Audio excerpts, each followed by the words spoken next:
Eh, kita buka terlebih dahulu kajian kita pada kesempatan malam kali ini dengan bersama-sama membaca basmalah. Bismillahirrahmanirrahim. Baik, Bapak Ibu, kami persilakan untuk menyimak materi. Insya Allah mudah-mudahan menjadi ilmu dan pemahaman buat kita semua dan jadi pahala bagi kita semua. Kepada Pak Haji Gunawan, kami persilakan lagi. Ya, terima kasih Pak Masturi. Bismillahirrahmanirrahim. Assalamualaikum warahmatullahi wabarakatuh. Waalaikumsalam. Waalaikumsalam warahmatullahi wabarakatuh. Innal hamdalillah nahmadu wa nasta'inu wa nastaghfiruh wa na'udzu billahi min syururi anfusina wa min sayyiati a'malina may yahdihillahu fala mudilla lahu wa may yudlil fala hadiyalah. Asyhadu an la ilaha illallah wahdahu la syarikalah wa asyhadu anna Muhammadan abduhu wa rasuluhu la nabiyya ba'dah. Allahumma sholli ala Muhammad wa ala ali Muhammad. Segala puji bagi Allah Rabb semesta alam, salawat dan salam tercurah limpah pada junjungan Nabi besar Muhammad sallallahu alaihi wasallam, juga untuk keluarga, sahabat serta umatnya hingga akhir zaman.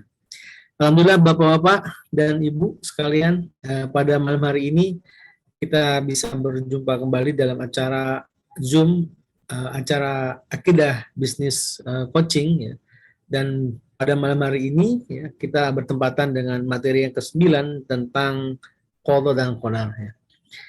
Dan kita bersyukur ya, kita masih diberikan keistiqomahan ya untuk menuntut ilmu ini ya, yang kita yakini adalah perintah Allah yang hukumnya wajib. Dan masih dalam suasana Ramadan ya, di hari-hari terakhir ya, tentunya kita harus lebih bersemangat ya, karena dalam suatu perlombaan ya, akhir ini adalah sangat menentukan. Di awal bisa para peserta perlombaan itu bersemangat, tapi di ujungnya bisa terjadi mereka nggak bersemangat, dan akhirnya yang selalu konsisten, yang selalu bersemangat ya, dari awal sampai akhir, apalagi di akhir penghujung ya, menuju garis finish, tentunya inilah adalah orang-orang pilihan ya, orang-orang yang konsisten, orang-orang yang meyakini bahwa dia akan mendapatkan pahala atas apa yang mereka usahakan. Dan bertepatan dengan pada malam hari ini pun ya, materi ke-9 dan materi yang sangat penting yang sekarang ini banyak dari baik Bapak Ibu sekalian, masalah qada dan qadar ini sebenarnya tidak pernah muncul di zaman para sahabat ya. Masalah qada dan qadar ini muncul sekitar abad ke-4 Hijriah ya. Abad ke-4 Hijriah. Benar, masalah mulai muncul ketika banyak ulama yang menerjemahkan buku-buku filsafat Yunani ke dalam bahasa Arab. Nah, ulama tertantang untuk menyelesaikan masalah yang ada dalam kajian filsafat Yunani tersebut. Ya. Nah, masalah tersebut pernah menjadi bahasan di kalangan pendeta Nasrani, tapi gagal untuk menyelesaikannya. Nah, jadi Bapak Ibu sekalian, sebenarnya di zaman para sahabat ya, kenapa masalah qada dan qadar ini tidak muncul?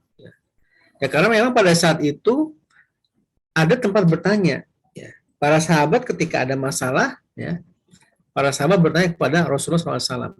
Nah, tapi setelah Rasul wafat, ya, atau muncul sekitar abad ke-4 Hijriah, artinya 400 tahun setelah Rasul wafat baru muncul masalah qada dan qadar ini. Nah, munculnya ini karena apa? Karena dulu ya para ulama ini menerjemahkan buku-buku filsafat ke dalam bahasa Arab. Jadi ulama itu merasa tertantang gitu, untuk menyelesaikan masalah yang ada dalam kajian filsafat Yunani. Artinya masalah tersebut ya pernah menjadi bahasan di kalangan pendeta Nasrani, tapi gagal untuk menyelesaikannya. Apa sebenarnya yang menjadi masalah? Jadi sekarang kita salah memahami. Misalkan Bapak Ibu sekalian ketika ikut Zoom ya pada malam hari ini, apakah Bapak Ibu sekalian ini ikut Zoom itu atas kehendak siapa? Atas kehendak diri sendiri ya, atau atas kehendak dari Allah Subhanahu wa taala? Apakah orang yang tadi setelah Bada Isya ya, sholat tarawih, apakah itu kehendak Allah atau kehendak diri kita sendiri? Jadi kita belajar, kita menulis, apakah itu kehendak Allah atau kehendak manusia. Ya. Manusia sholat, ya, apakah itu kehendak Allah atau kehendak manusia. Jika manusia sodako juga atas kehendak siapa? Kehendak Allah atau kehendak manusia. Manusia berzina, ya, melakukan maksiat, itu atas kehendak siapa? Apakah Allah yang berkehendak atau manusia yang berkehendak? Jadi ketika manusia sepenuhnya berkehendak, ya, berarti ada lingkaran yang dikehendaki manusia secara bebas, sehingga Allah tidak bisa ikut campur. Ya. Apakah seperti itu? Ya. Nah, berarti kehendak Allah terbatas. Ya. Kalau kehendak Allah terbatas, ya, berarti ilmu Allah terbatas.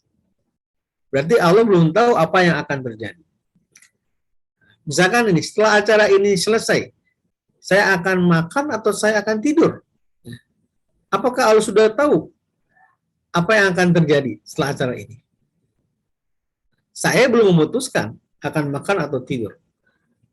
Apakah Allah sudah tahu apa yang akan terjadi setelah ini?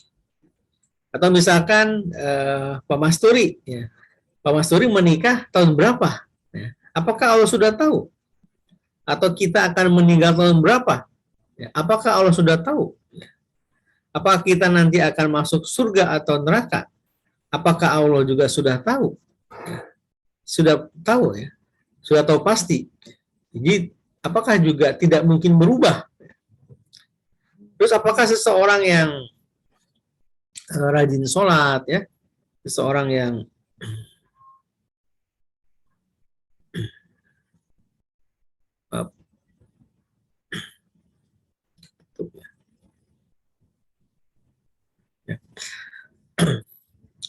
seorang yang rajin sholat, rajin mengaji, ya, kemudian rajin pergi ke masjid, gitu. Apa gunanya? Misalkan kita rajin sholat. Apa gunanya kita sholat? Kita rajin berdoa. Apa gunanya? Ya. Misalkan gini, anak saya misalkan dia minta dibangunkan untuk sholat malam, sholat tahajud. Padahal kalau biasanya kalau dibangunkan itu susah. Ya. Tapi dia tiba-tiba, ya, tumben minta dibangunkan. Dia bilang sama saya, Pak, tolong bangunkan saya, mau sholat tahajud. Saya tanya, mau apa? Saya ingin berdoa sungguh-sungguh. Karena besok saya mau terima rapot. Saya ingin ranking pertama. Oke, siap nak, saya akan bangunkan. Nah, begitu mau tidur, saya tanya lagi. Emang, Dek, kapan terima rapotnya? Besok pagi ya? Emang dia rapotnya sudah ditulis belum? Ya, sudah, Pak. Emang bisa dirubah rapot itu? Gitu kan? Jadi raportnya sudah ditulis, ya, kemarin, tapi nanti malam, ya, dia akan tahajud. Emang raportnya bisa berubah, ya, menjadi ranking 1. Ya. Nah, terus sholat tahajud untuk apa? Berdoa itu untuk apa? Kalau gitu kita nggak perlu sholat, ya, atau kita nggak perlu berdoa, karena nggak ada gunanya, gitu. Karena sudah ditulis. Ya. Sudah dibuat raportnya. Apakah seperti itu pemahamannya? Atau misalkan detik ini, ya, apakah kita masuk surga atau neraka? Ya. Apakah mungkin berubah? Ya. Apakah catatan bahwa kita nantinya akan masuk surga, ya, atau masuk neraka? Apakah mungkin berubah hal tersebut ketika kita ketika memang itu sudah tertulis bahwa kita nantinya akan masuk surga atau kita nantinya akan masuk neraka, ya. Apa gunanya kita melakukan sholat?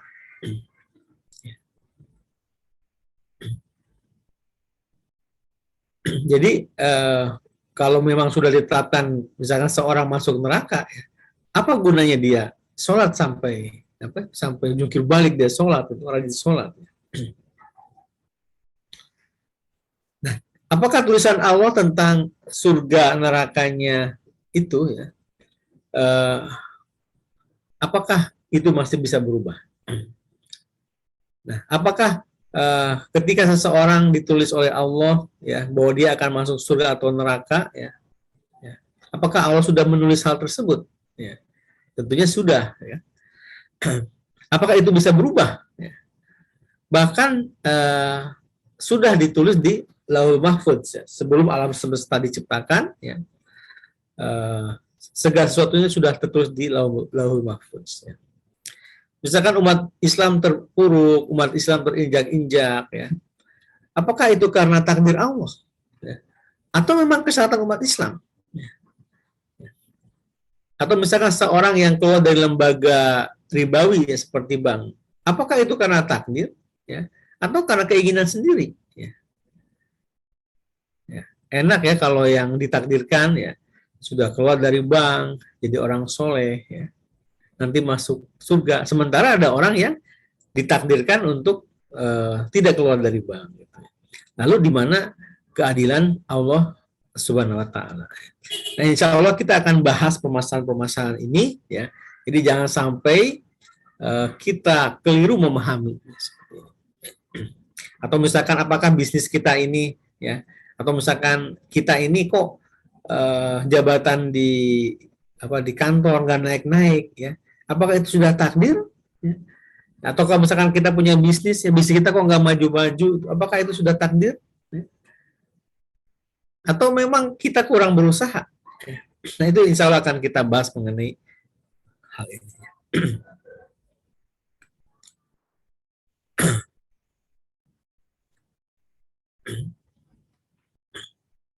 Nah jika jawabannya itu adalah itu semua kehendak Allah, ya mengapa Allah menghendaki ada manusia yang dipaksa untuk berbuat baik, ya? Nah, mengapa ada manusia yang dipaksa untuk berbuat jahat? Ya. Ya. Di mana keadilan Allah? Ya. Mengapa kalau manusia dipaksa ya, berbuat jahat, ketika di akhirat harus disiksa di dalam neraka? Ya. Apakah Allah itu zalim? Ya. Karena apa? Karena dipaksa manusia itu untuk berbuat jahat. Apakah seperti itu? Jadi manusia dipaksa oleh Allah untuk berbuat jahat, atau ada juga manusia yang dipaksa Allah untuk berbuat baik. Apakah seperti itu? Subhanallah, apakah demikian?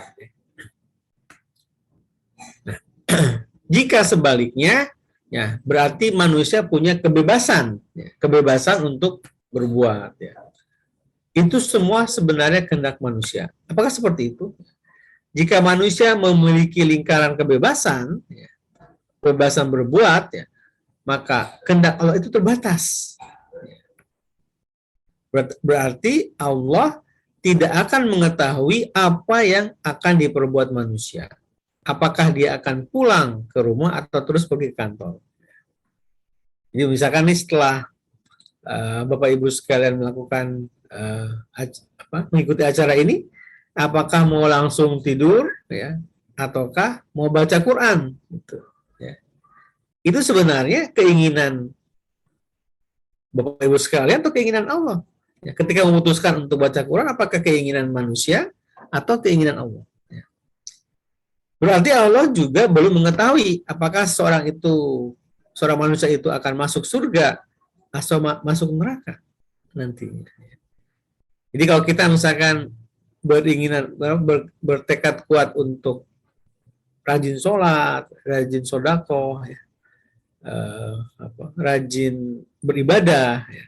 Apakah itu semua kehendak manusia, ya, kehendak kita atau kehendak Allah? Nah, kalau kita memutuskan untuk tadi ya untuk mengikuti acara ini, ya, sekarang ini, nah keputusan Anda ini, ya, ini yang memutuskan siapa? Anda atau Allah yang memutuskan sehingga mau ikut kajian ini? Kehendak sendiri atau dipaksa atau terpaksa atau Allah memaksa gitu untuk mengikuti acara ini. Kalau manusia bebas berbuat, ya, berarti ada lingkaran yang Allah tidak bisa intervensi. Ada lingkaran yang manusia itu bebas berbuat. Ya. Apakah tugas Allah hanya menunggu saja? Tugas Allah hanya mencatat perbuatan baik dan buruk, ya. Nanti saldonya dilihat, ya, mana yang paling banyak gitu, ya. Mana yang ketika saldo perbuatan baiknya banyak, maka dia akan masuk surga, tapi ketika saldo kejahatannya paling banyak, maka dia akan masuk neraka. Ya. Apakah tugas Allah hanya mencatat seperti itu? Jadi Allah hanya menunggu saja. Ya.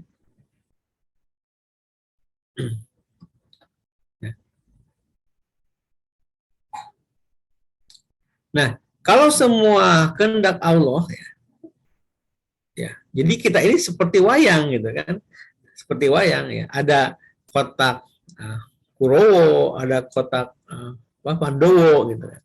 Apakah seperti itu? Ya. Jadi sudah dipastikan, dicetak ya. Kita ini berperan sebagai orang baik ya, atau ada juga ya, orang yang berperan sebagai orang jahat. Gitu. Apakah seperti itu? Ya. Kalau manusia bebas berbuat berarti ilmu Allah sangat terbatas. Ketika tadi ya Bapak Ibu selesai acara ini, apakah mau ngaji atau langsung tidur? Apakah Allah sudah tahu atau belum? Nah ini yang insya Allah yang akan kita pecahkan ya Bapak sekalian. Nah masalah qada dan qadar itu ya, ini adalah masalah yang penting. Ini masalah akidah. Ya. Kalau kita salah memahaminya, ya, bangunan yang di atasnya itu salah semua. Amal kita itu salah semua. Ya. Jadi amal kita itu bisa hancur karena apa? Karena pondasinya salah memahaminya. Gitu. Pemahaman akidah kalau salah, ya, kalau salah amalnya juga salah semua. Jadi ketika kita memahami akidah ini salah, maka amalnya pun akan salah semua. Termasuk juga ya keterpurukan umat Islam ini ya, insya Allah tidak lepas dari pemahaman akidahnya, tidak lepas dari pemahaman qada dan qadarnya. Kenapa umat Islam ini sekarang terpuruk ya, diserang oleh musuh-musuh Islam, tidak mau bangkit-bangkit juga? Apa coba jawabannya? Apa karena takdir? Kenapa sih kita umat Islam ini kebanyakan itu miskin terus? Apakah karena sudah takdir? Atau seseorang yang belum menikah ya, jomblo terus? Apakah ini juga sudah takdir? Ya. Atau kenapa usaha kita kok nggak berkembang ya? Apakah ini juga sudah takdir? Ya. Atau jabatan kita juga kok nggak berkembang-kembang? Apakah ini juga sudah takdir? Ya. Nah ini sangat ditentukan oleh pemahaman dasarnya, ya. Atau semua terserah manusia, ya. Atau semua kehendak bebas manusia. Nah, berarti ilmu Allah terbatas. Ya. Allah belum tahu apa yang akan terjadi, apa yang akan diperbuat manusia. Allah tidak tahu kenapa. Ya. Apakah seperti itu? Gitu ya.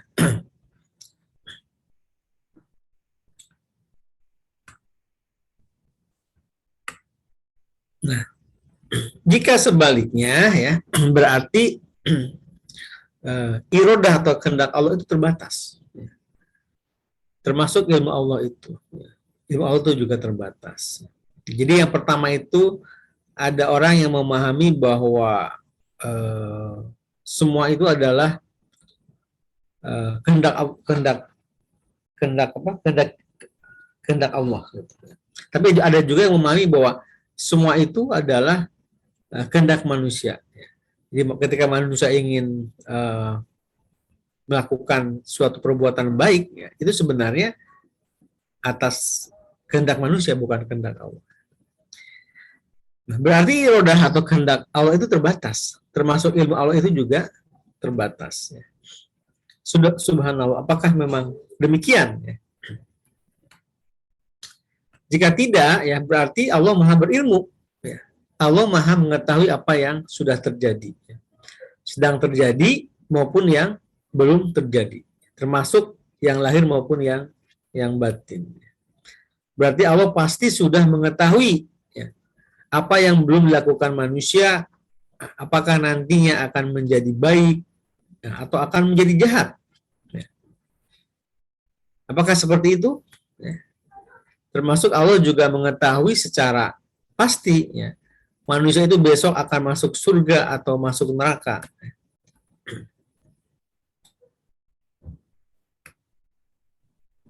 Jika Allah sudah tahu pasti, untuk apa seorang sekarang ini manusia harus rajin beribadah? Ya. Jadi kalau misalkan si A, ya, si A ini sudah hari ini sudah diketahui bahwa dia akan masuk surga. Karena apa? Karena Allah sudah tahu pasti. Kalau gitu untuk apa sekarang ini seorang tuh harus rajin beribadah, harus rajin sholat, harus rajin berdoa.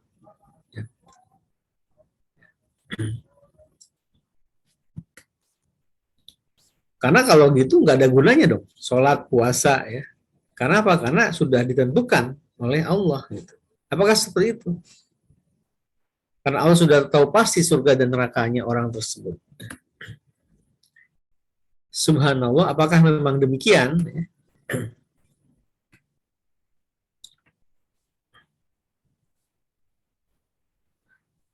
Nah, masalahnya terus berkembang, ya, menyangkut masalah hidayah. Ya. Misalkan seorang, ya, yang nggak mau sholat, ya, malah dia nggak puasa juga, itu maunya itu berbuat maksiat. Ya. Apakah orang ini karena memang nggak mendapat hidayah? Sedangkan ada orang yang rajin sholat, rajin mengaji, orang ini mendapat hidayah dari Allah. Ya. Apakah seperti itu? Ya. Kalau gitu, Allah nggak adil. Ya. Allah berbuat zalim. Ya, apakah hidayah itu kehendak Allah atau atas hasil usaha manusia? Kemudian juga masalah tawakal. Apakah manusia harus berpasrah secara total, ya, kepada Allah, ataukah harus nanti berusaha? Apakah kita ini harus, udahlah, kita terima apa adanya, ya. Atau memang manusia harus selalu terus berusaha? Kemudian juga masalah rezeki. Apakah rezeki ini ketentuan Allah ataukah dari hasil usaha manusia? Ya. Ada seseorang yang penghasilannya pas-pasan, ya. Terus ada orang juga yang hidupnya berkelimpahan. Ya. Apakah ini ditentukan oleh Allah atau memang usaha manusia yang berbeda-beda? Jadi, apakah manusia menunggu hidayah dari Allah atau manusia mencari hidayah? Apakah hidayah itu harus dicari atau kita hanya menunggu dari Allah hidayah itu? Kalau ada orang kafir, ya kafir. Ya. Dia akan kafir terus. Allah tidak bisa merubah. Apakah seperti itu? Hidayah Allah tidak akan bisa menembus dia. Kenapa? Karena dianya ingin kafir terus. Apakah seperti itu? Kan manusia punya free will, ya, punya kebebasan berbuat. Ya. Hidayah Allah terbatas. Ya, apakah hidayah Allah terbatas, ya, atau kalah sama free will-nya manusia, keinginan manusia? Apakah seperti itu? Misalkan Umar bin Khattab. Ya. Umar bin Khattab itu kan dulunya sangat dikenal sebagai seorang manusia yang sangat kejam, sangat jahat. Ya. Terus dapat hidayah dari Allah. Ya. Menang mana? Ya. Jadi hidayah itu kehendak Allah atau keinginan manusia sebenarnya. Atau kalau Allah tidak menghendaki, ya, Ammar bin Hisham, ya, mendapatkan hidayah, ya dia akan kafir sampai mati. Apakah seperti itu? Karena Allah tidak menghendaki. Ya. Kalau gitu enak dong. Umar bin Khattab dia dapat hidayah dari Allah. Sedangkan Umar bin Hisham tidak. Rezeki dari Allah. Ya. Kalau memang kita punya pemahaman rezeki dari Allah, ya, berani nggak? Ya, dalam setahun ini kita nggak perlu kerja. Karena yakin rezeki dari Allah. Ya. Maka penghasilan kita akan tetap dengan kita tidak bekerja dalam setahun. Kan rezeki sudah dijamin oleh Allah. Ya, kenapa kita harus bekerja?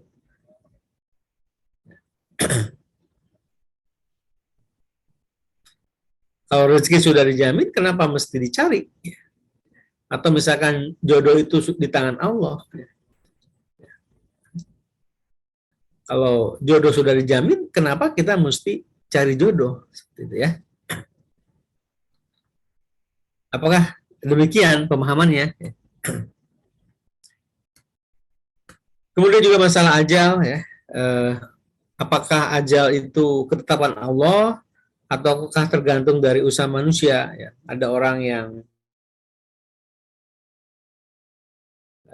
tiba-tiba sering sakit gitu kan.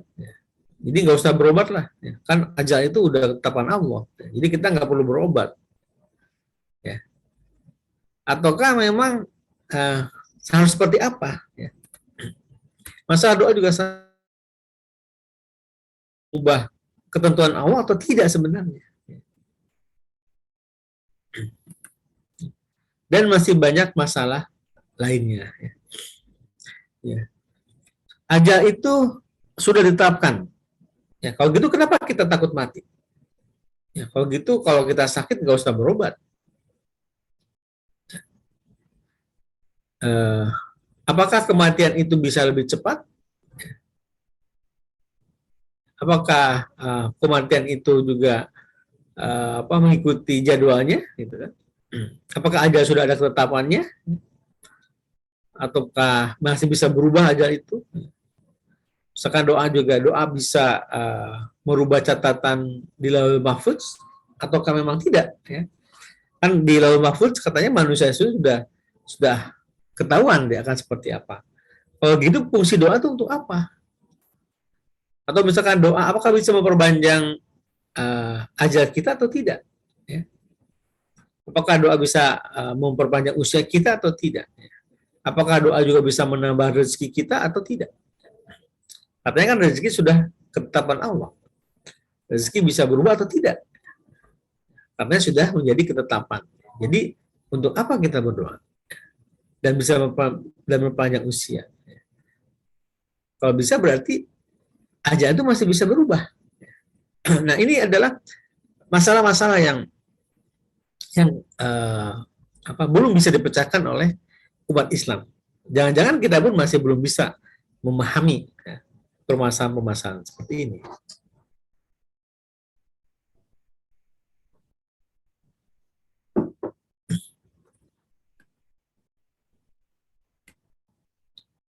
Nah, jadi di kalangan umat Islam ini ya, sejarah mencatat ya, umat Islam akhirnya terpecah menjadi dua kelompok ekstrim. Ya, bukan ekstrim ya, dua kelompok ekstrim. Di kelompok pertama diwakili oleh golongan Mu'tazilah dan Qadariyah yang memahami bahwa manusia itu memiliki kebebasan berkehendak. Jadi kelompok pertama ini disebut golongan Mu'tazilah dan Qadariyah yang memahami bahwa manusia memiliki kebebasan berkehendak. Kemudian kelompok dua ya, diwakili golongan Jabariyah ya, yang memahami bahwa manusia itu tidak memiliki kebebasan. Ya. Semua yang terjadi adalah hak atas kehendak Allah. Mana kelompok yang benar? Ya. Jadi, atau Anda termasuk kelompok yang mana, Bapak Ibu sekalian? Ya, yang memahami bahwa manusia itu memiliki kebebasan berkehendak, atau yang memahami bahwa manusia itu tidak memiliki kebebasan. Semua yang terjadi atas kehendak Allah. Mana Bapak Ibu? Bapak Ibu ini mau menjadi kelompok yang mana? Di kelompok Mu'tazilah itu berpendapat bahwa tugas Allah hanya mencatat. Ya. Kalau manusia banyak amal baiknya, terus dia catat, terus amal buruknya sedikit ya, maka dia akan masuk surga. Atau sebaliknya, jadi semua tergantung manusia. Ini menurut kelompok Mu'tazilah. Nah, sedangkan kelompok Jabariyah berpendapat bahwa semua kehendak Allah, baik jodoh, mati, ajal, rezeki, hidayah, ya, kesesatan, semuanya kehendak Allah. Ya, kita kaya atau miskin, itu terserah Allah. Kita kerja di mana, itu terserah Allah. Kita mau kerja di bank atau leasing, ya, itu terserah Allah. Nah, mana yang benar? Kelompok Jabariyah atau Qadariyah? Nah, jadi Bapak Ibu sekalian, kalau suatu teori ya, kalau teori ketemu teori, ya, kemudian saling memegang prinsipnya, akhirnya nggak ada yang mau kalah, ya, maka solusinya harus ada metode eksperimental ya, atau metode ilmiah. Metode yang terbukti itulah yang benar. Jadi jangan cuma perdebatan, debat dalil terus. Ya. Nah, Kelompok Mu'tazilah juga dia punya dalil, yaitu di dalam surat Ar-Ra'd ayat 11 ya. Innallaha yughayyiru ma biqaumin hatta yughayyiru ma bi anfusihim ya. Sesungguhnya Allah tidak akan merubah suatu kaum kecuali dia harus merubah dirinya sendiri. Nah, berarti Allah mengikuti kehendak manusia. Sedangkan Qadariyah berpendapat ya, bahwa nggak bisa semua ya. Qadariyah berpendapat bahwa nggak bisa semua itu ciptaan Allah. Jadi ada ayat yang menyatakan wallahu ma khalaqakum ma ta'malun. Allah lah yang menciptakan kamu dan sekaligus menciptakan perbuatan kamu. Jadi kita mengantuk, kita bekerja, semua itu diciptakan oleh Allah. Apabila sudah datang ajal dari Allah, maka manusia tidak bisa memajukan walau 1 detik ataupun memundurkan walaupun 1 detik. Nggak bisa. Ajal itu ketetapan Allah.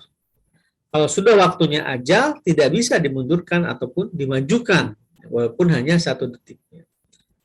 Nah, ini yang mana yang benar? Ya? Jabariyah atau Qadariyah? Nah, kita akan buktikan dengan sebuah eksperimental mengenai mana yang benar, Jabariyah atau Qadariyah.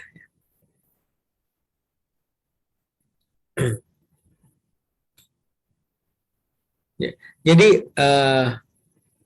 Mu'tazilah berkata, siapa yang terbukti bisa mendapatkan mangga, dia yang benar, sesuai dengan keyakinan masing-masing. Jadi kalau Mu'tazilah kan memahami siapa saja yang berusaha, dia akan mendapatkan misalkan contoh mangga. Gitu. Sedangkan Jabariyah dia diam saja, karena ya nanti juga Allah akan kasih mangga itu. Gitu. Kalau diam saja, ya bisa dapat mangga, berarti Jabariyah benar. Ya. Coba kita akan buktikan.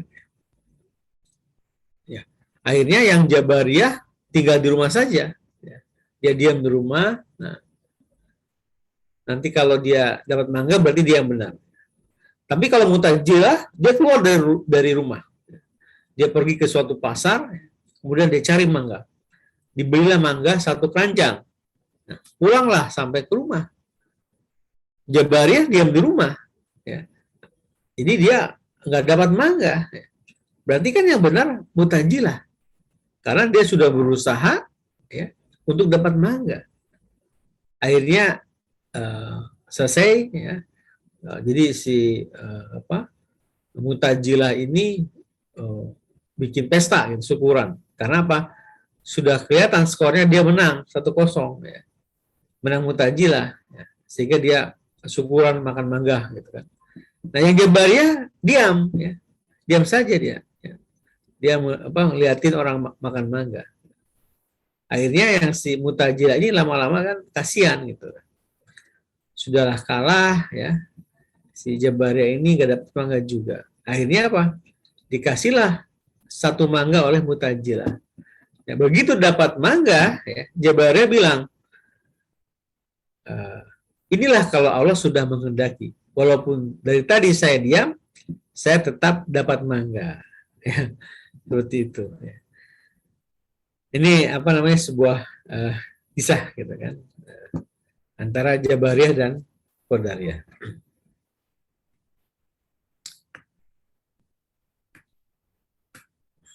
Nah, dalil-dalil qada dan qadar. Jadi dalam Al-Quran ada beberapa dalil yang membahas mengenai qada dan qadar. Misalkan dalam Quran surat Ali Imran 145, A'udzubillahi minasyaitonirrajim, wa makana linafsin an tamuta illa biiznillahi kitaban mu'ajalan. Sesuatu yang bernyawa tidak akan mati melainkan dengan izin Allah, sebagai ketetapan yang telah ditentukan waktunya.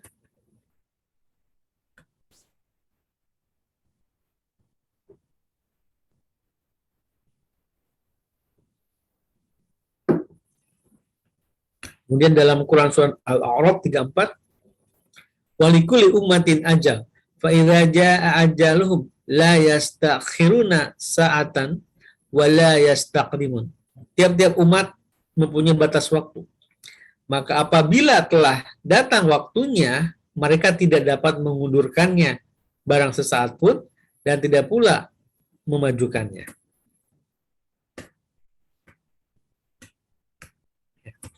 Kemudian dalam Quran surat Al-Hadid 22, ma'asoba min musibatin fil ardi wala fi anfusikum illa fi kitab min qabli an nabra'aha inna dzalika 'alallahi yasir.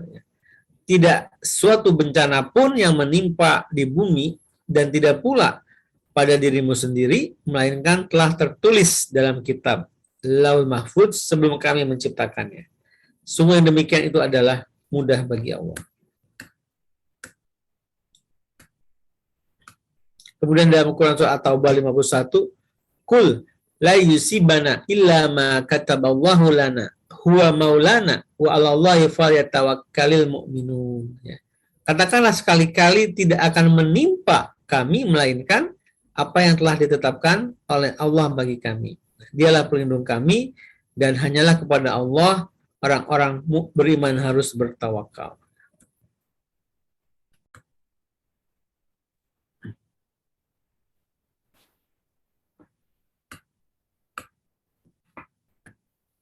Kemudian dalam Quran As-Soba, ya, la ya'zubu anhu misqalu zarratin fis samawati wala fil ardi wala asgharu min zalika wala akbaru illa fi kitabim mubin. Ya. Tidak ada tersembunyi daripadanya seberat zarah pun yang ada di langit, ya, dan yang ada di bumi, dan tidak pula yang lebih kecil dari itu dan yang lebih besar, melainkan tersebut dalam kitab yang nyata, Lauhul Mahfuz. Kemudian dalam Quran surah Al-An'am 60, bahwa alladzi yatawaffakum bil-laili wa ya'lamu ma jarahtum bin-nahar summa yab'asukum fi yuqda ajalun musamma summa ilahi marji'ukum summa yunabbi'ukum bima kuntum ta'malun. Dan dialah yang menidurkan kamu di malam hari dan dia mengetahui apa yang kamu kerjakan pada siang hari, kemudian dia membangunkan kamu pada siang hari untuk disempurnakan umurmu yang telah ditentukan. Kemudian kepada Allah kamu kembali, lalu dia memberitahukan kepadamu apa yang telah kamu kerjakan. Nah, sesungguhnya masalah qada dan qadar itu tidak menyangkut 4 hal. Sebenarnya masalah qada dan qadar itu tidak menyangkut 4 hal. Pertama, perbuatan manusia. Apakah diciptakan Allah atau diciptakan manusia? Sebenarnya qada itu nggak bahas masalah ini. Nggak bahas masalah perbuatan manusia. Kemudian yang kedua, iroda Allah. Qada pun tidak membahas tidak menyangkut iroda Allah. Apakah meliputi seluruh kejadian atau tidak? Kemudian ilmu Allah. Apakah sudah mengetahui sebelum, selama, dan sesudah kejadian atau tidak? Qada pun tidak menyangkut hal ilmu Allah. Kemudian yang keempat, kitab Lauhul Mahfuz. Apakah sudah mencatat semua kejadian dan tidak mungkin dirubah atau tidak? Jadi masalah qada sebenarnya tidak menyangkut 4 hal ini, yaitu perbuatan manusia, iroda Allah, ilmu Allah, maupun kitab Lauhul Mahfuz. Jadi setelah kita membahas ya dalil tadi, ya, ternyata qada dan qadar itu tidak membahas 4 hal ini. Ya, mengapa? Karena bukan wilayah kita. Ini wilayah Allah, ini wilayah langit. Ya. Berarti tidak perlu kita bahas. Ya. Yang perlu kita bahas itu wilayah bumi. Ya. Jika ini tidak kita bisa, ini tidak kita bahas. Ya. Nanti kalau kita bahas, menimbulkan masalah. Ya. Masalah atau tidak kalau kita bahas. Akhirnya apa? Karena sudah terlanjur timbul perpecahan, ya, sampai saling mengkafirkan, ya, ada kelompok Mu'tazilah, ada kelompok Jabariyah, sudah saling bermusuhan. Ternyata apa? Ternyata dia salah membahas. Karena sebenarnya Qadha Qadar ini tidak membahas masalah 4 hal ini. Jadi sampai ujung dunia pun, sampai kiamat pun tidak bisa terbahas. Kenapa? Karena itu bukan pembahasan Qadha dan Qadar. Jadi sebenarnya nggak perlu ngebahas yang 4 hal ini, karena dalam Qadha Qadar tidak menyangkut 4 hal.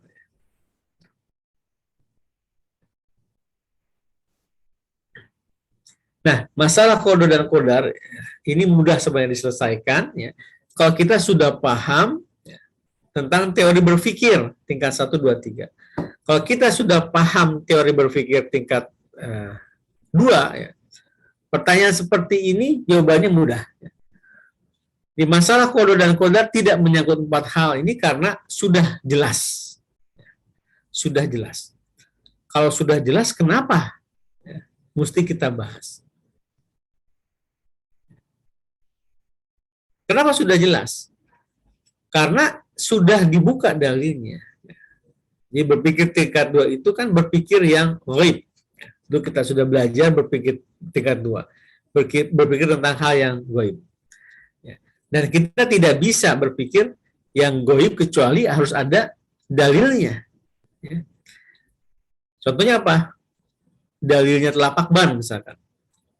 Apa yang sudah pasti dari telapak ban?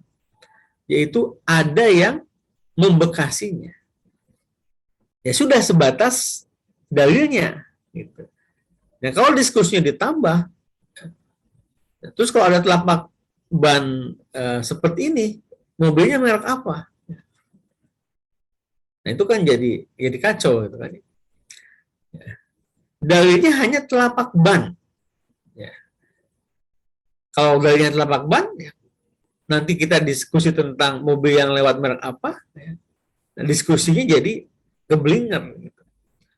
Berarti yang harus kita diskusikan itu wilayah yang terindra, wilayah dalam jangkauan akal, wilayah bumi, ya. Wilayah manusia.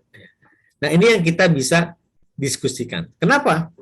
Karena terjangkau oleh akal. Berarti jangan kita berdiskusi wilayah langit. Ya. Jangan kita berdiskusi mengenai wilayah langit.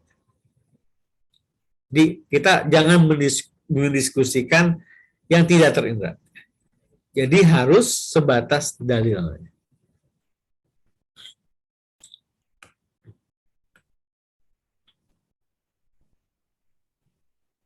Nah, sebenarnya apa yang seharusnya dibahas? Apa yang seharusnya dibahas? Ya, yang seharusnya dibahas itu adalah perbuatan manusia.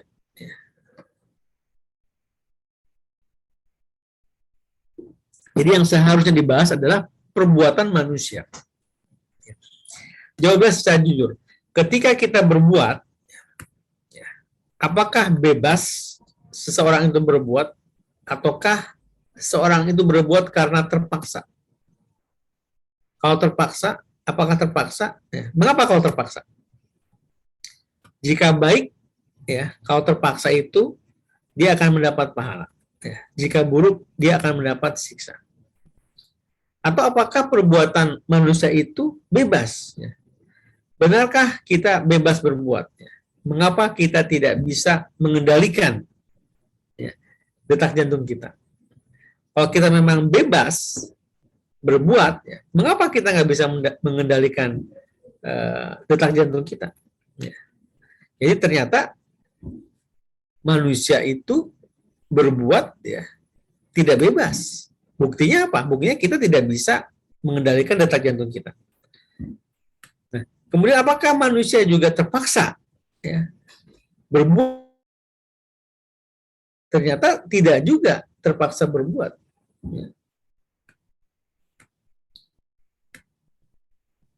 Lalu bagaimana yang benar? Bagaimana yang benar? Jadi tadi bahwa ternyata manusia juga berbuat tidak bebas, tapi juga manusia tidak terpaksa ya untuk berbuat. Nah, ternyata dua-duanya salah. Lalu mana yang benar? Ya. Bagaimana yang benar? Nah, fakta perbuatan manusia. Ya. Fakta perbuatan manusia. Manusia itu ada yang dikuasai. Ya. Ketika dia berbuat, ada yang dikuasai manusia. Ada juga yang menguasai manusia.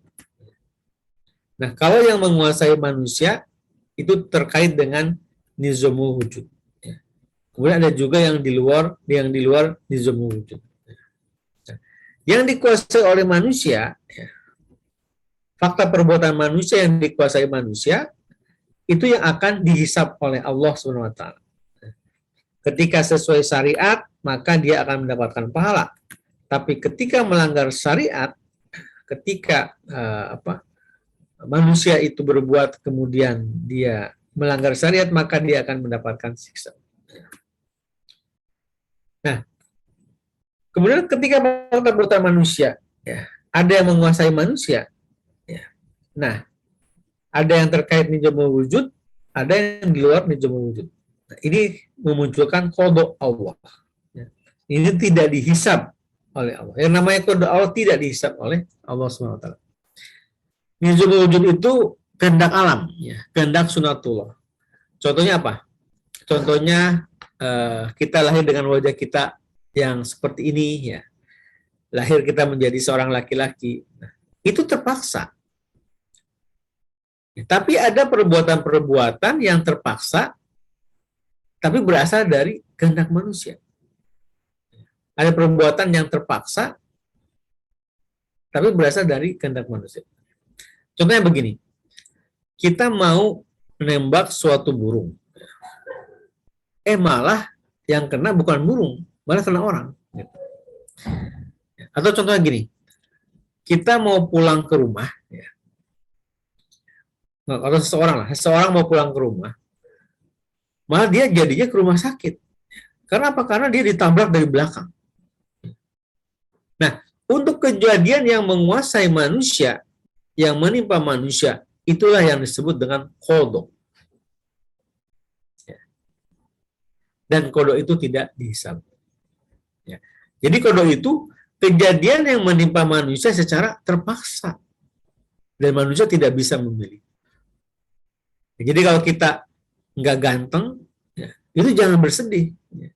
Karena kita nggak akan ada dosa di situ. Jadi misalkan seorang, ya Allah, ya dia nangis berdoa sama Allah, ya Allah kok saya nggak ganteng gitu. Ampuni ya Allah. Gitu. Nah itu terpaksa sebenarnya dan nggak dihisab ya. Nah berarti yang dihisab itu lingkaran yang dikuasai manusia. Ya. Jadi kalau misalkan awalannya ya, awal itu dihisab. Ya. Contohnya apa? Menolong orang itu dihisab. Ya. Tapi kalau ditolong itu tidak dihisab. Ya. Memukul misalkan itu dihisab. Tapi kalau dipukul dia tidak dihisab. Ya. Jadi dipukul tidak dosa. Jadi hati-hati ya dengan lingkaran yang dikuasai manusia. Nah, karena itu keputusan bebas manusia. Jadi jangan sekali-kali ya mengatakan dalam lingkaran yang dia bebas berbuat, ya, kita sebut itu qada Allah. Ya. Misalkan gini, misal ada yang kerja di lembaga ribawi, misalkan di bank. Mas, kenapa kerja di lembaga ribawi? Karena itu sudah qada dan takdir Allah. Nah itu salah. Dulu kan Mas yang melamar, ya, Mas yang melakukan interview. Ya. Jangan mengatakan yang muncul dari kehendak bebas manusia itu qada. Itu kan kehendak manusia. Manusia memilih ya, melakukan interview dan akhirnya dia kerja di bank. Jadi kita nggak boleh mengatakan bahwa saya ini berbuat maksiat karena qada. Nggak bisa seperti itu. Misalkan mau ikut pengajian, maka dia bebas memutuskan ya, dia akan berangkat atau tidak berangkat ke pengajian. Nah, dulu ya, zaman Umar bin Khattab, ada pencuri yang ditangkap oleh Umar, ditanya, kenapa kamu mencuri? Si pencuri menjawab, saya sudah ditakdirkan sebagai pencuri. Ya. Dia bilang gitu si pencurinya, bahwa saya mencuri karena sudah ditakdirkan menjadi seorang pencuri. Akhirnya Umar ambil pedang gitu kan, memotong tangan pencuri. Pencuri protes, jangan potong tangan saya. Gitu. Kan saya mencuri karena takdir. Umar lebih pintar kan ya. Kamu mencuri kan sudah takdir. Ya sudah, saya akan tetap potong tangan kamu. Karena apa? Karena juga saya sudah takdir untuk memotong tangan kamu. Gitu.